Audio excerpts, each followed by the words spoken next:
Percy and Duck like working at the harbor by the sea.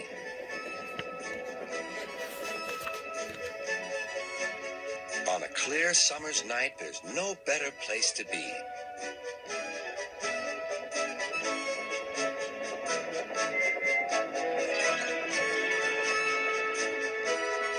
The big ships bring passengers. Cargo ships carry machinery and other things. Duck and Percy puff backwards and forwards with the crates of cargo as they are loaded and unloaded by the quayside. One morning, Duck and Percy noticed that the horizon was packed with sails flapping against the blue sky. "I wish I could sail to faraway lands," sighed Duck. "Engines can't go sailing," snorted Percy, "because engines can't float." Duck still had his dreams. Suddenly, they were rudely interrupted.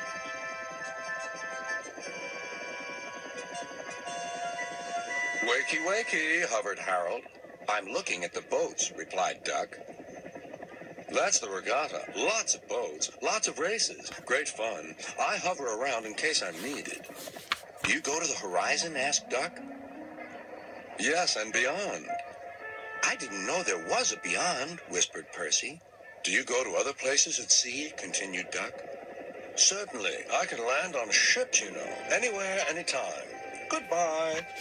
Duck sighed. He went on talking about the Regatta all day. Percy lost patience. "Well, Duck, I'd rather have my wheels on solid ground. Our rails can take us to all the places we could ever wish to see." "That's an emergency," called Duck's driver. "I'll check with the harbor master." He returned with bad news. "A man taking part in the regatta has hurt his hand. We're to take him to the hospital at the next station. Harold's bringing him now. Come on."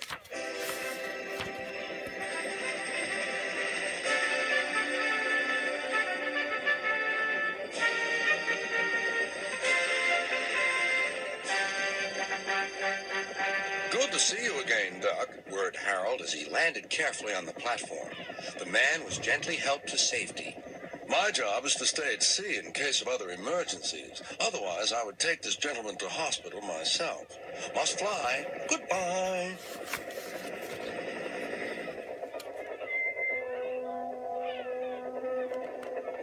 Duck set off on his journey. Soon he was steaming well, and his wheels were thundering along the track.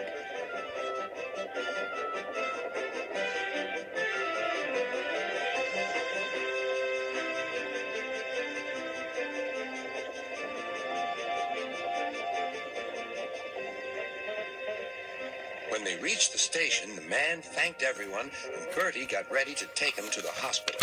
"You look splendid flying along the line, Duck," glowed Bertie. "No wonder they call you Great Western." "Thank you, Bertie."